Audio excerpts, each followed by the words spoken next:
Stephanie Street Clair was more than just a crime boss. She was a revolutionary figure who carved out her own empire in Harlem's underworld at a time when women, especially black women, were rarely seen in positions of power. She was the first female mob boss, a woman who built a multi-million-dollar operation, defied the Mafia, took on corrupt law enforcement, and ultimately became a symbol of resistance and resilience. Her story is one of ambition, intelligence, and fearlessness. Unlike many of the male-dominated crime figures of her time, St. Clair was not just a gangster. She was a community leader, a political activist, and an advocate for Harlem's black residents. She knew how to use the system to her advantage and refused to be silenced, whether by mobsters, the police, or the government. Despite her massive influence in Harlem and beyond, her name has been largely erased from mainstream history. Today, we take a deep dive into the life of Madam Queen, the First Lady of the American Underworld.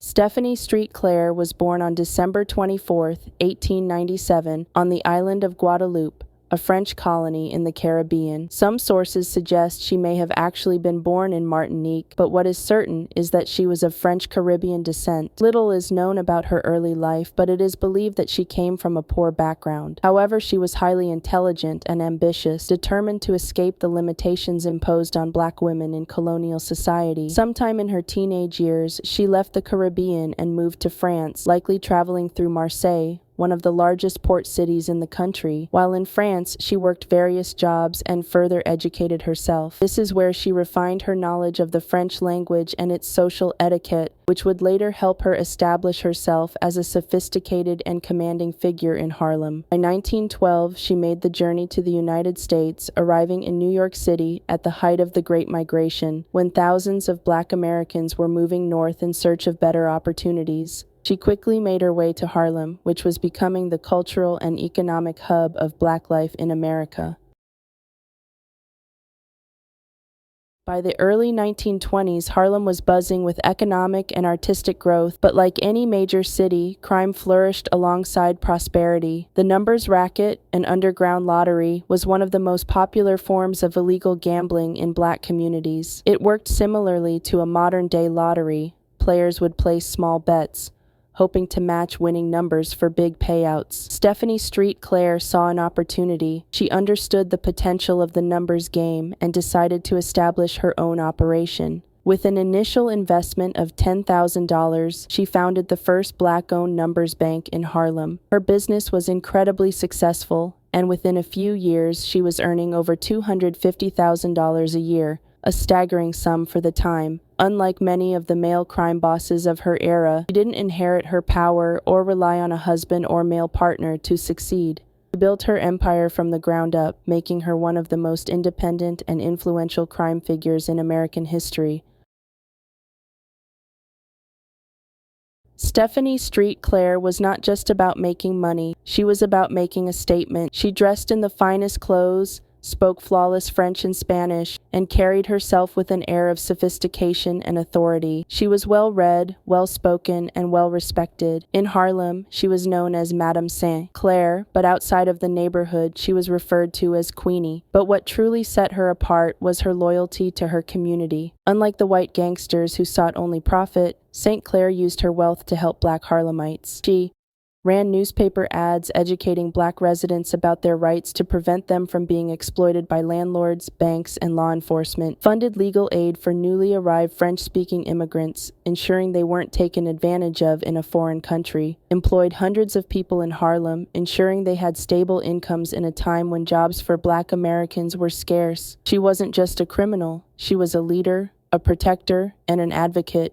While the details of Stephanie Street Clair's early life in Harlem remain shrouded in some mystery, particularly surrounding the violent incident with her second partner, Ed, several accounts offer a glimpse into the circumstances that led to the confrontation. According to these accounts, St. Clair arrived in Harlem in 1912, a time when the neighborhood was teeming with opportunity, but also rife with criminal activity. It was here that she met Duke, a local criminal with ties to Harlem's Underworld. They became romantically involved, and he introduced her to the darker side of the city. Duke was known for his connections within the criminal world, but his life was tragically cut short when he was murdered by a rival gang. This event profoundly affected St. Clair and drove her to seek out ways to survive and thrive in the harsh environment of Harlem. With the help of her next boyfriend, Ed, she ventured into the drug trade, where she quickly gained experience in the illegal business. Over time, St. Clair began to grow more ambitious and independent. She wanted to run her own operation, to be in control of her own future without relying on others. This desire for autonomy created friction between her and Ed. Ed, who had initially helped her enter the drug trade, was now threatened by her increasing confidence and independence.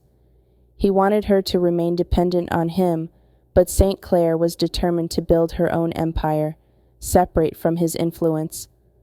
The tension between them escalated to a boiling point. One evening, a confrontation between the two reached a violent climax. The argument began as a disagreement about her ambitions, with Ed expressing his anger at St. Clair's desire to take control of her own life. His frustration turned to physical violence when he became enraged and tried to choke her, possibly intending to overpower her and reassert his dominance. In a split second, St. Clair, realizing the immediate danger to her life, reacted instinctively. She used all her strength to push Ed away from her. The force of her push caused Ed to stumble backward, losing his balance in the process. As he fell, he hit his head violently on the floor or a nearby object. The impact was severe, and it quickly became apparent that Ed had suffered a fatal injury. St. Clair, who had acted purely out of self-defense, was left in a state of shock. While she had not intended to kill him, the fall had resulted in his death.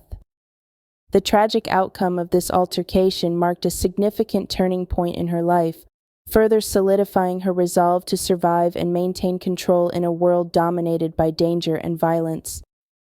Despite the circumstances, St. Clair's actions would later be seen as a reflection of her fierce determination to assert her agency and power in an environment where women, particularly those involved in the criminal underworld, were often marginalized and exploited. Stephanie Clair's relationship with William Bill Brown was both romantic and professional, playing a significant role in her early involvement in Harlem's criminal world. Brown, a well-established figure in the numbers racket, introduced St. Clair to the underground economy, teaching her the ropes of the illegal business. They worked together in the racket, with Brown acting as both mentor and partner. However, as St. Clair grew more independent and ambitious, tensions developed.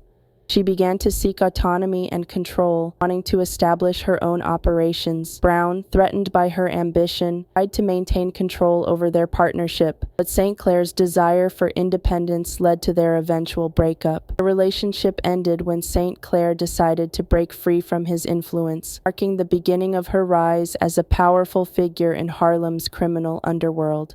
Stephanie Street Clair's marriage to Sufi Abdul Hamid was marked by power struggles, betrayal, and violence. Hamid, a self-proclaimed spiritual leader and labor activist known for his radical views, was a controversial figure. Despite this, St. Clair married him, but their relationship quickly soured as Hamid became controlling and unfaithful. The breaking point: betrayal and confrontation. As Hamid's affair with a younger woman became more blatant, tensions between the couple grew. Known for her fiery temper and unwillingness to tolerate disrespect, St. Clair confronted Hamid. The argument escalated into violence, and in a fit of rage, St. Clair shot him 3 times. Although Hamid was struck by the bullets, he survived. It is believed that the shooting was not intended to kill, but to serve as a warning, demonstrating that St. Clair would not tolerate being humiliated or controlled by anyone, not even her own husband. Aftermath: arrest and legal consequences. St. Clair was arrested following the shooting, and during the trial she faced an all-white jury that convicted her of assault. She was sentenced to 2 to 10 years in state prison. Despite the gravity of the crime, some speculated that her influence in Harlem played a role in minimizing the sentence. After their separation, Hamid's life took a tragic turn. In 1938, just a few years after the shooting, he died in a suspicious plane crash, adding to the mystery surrounding his life and death in the Harlem underworld.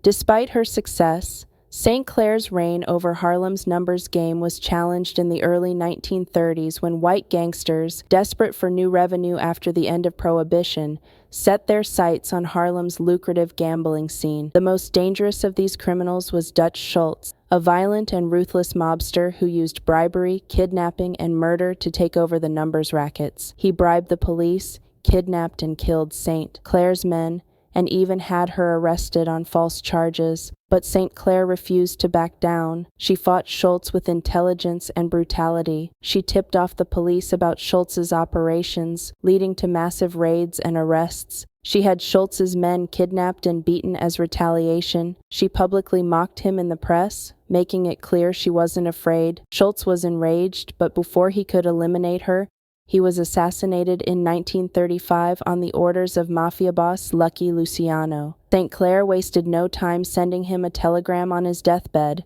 stating, "As you sow, so shall ye reap." The message was cold, calculated, and became headline news across America.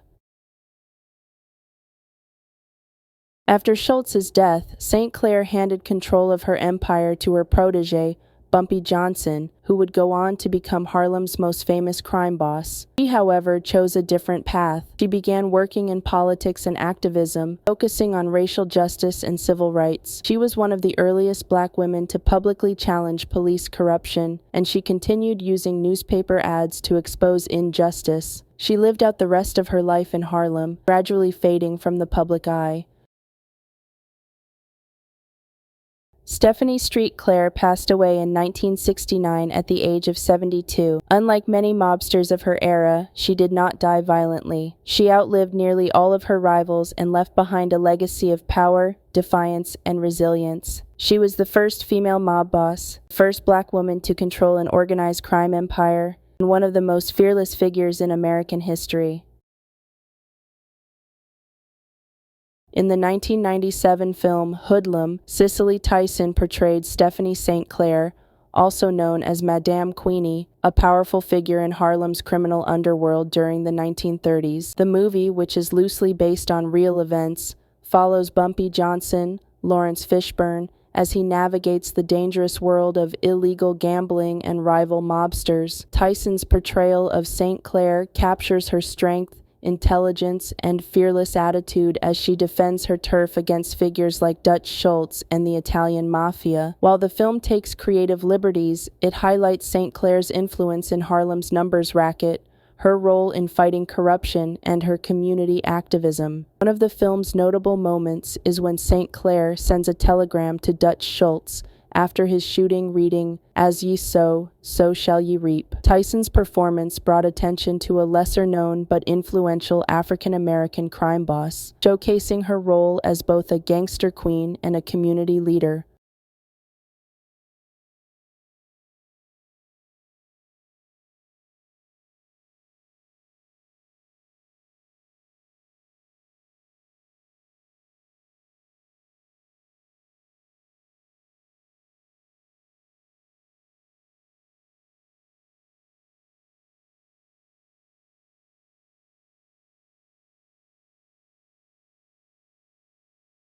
Should there be a movie about her? Her story is perfect for the big screen. Imagine a film showcasing her rise to power, her war with Dutch Schultz, and her transformation into a political activist. So, what do you guys think? Should there be a movie about Stephanie St. Clair?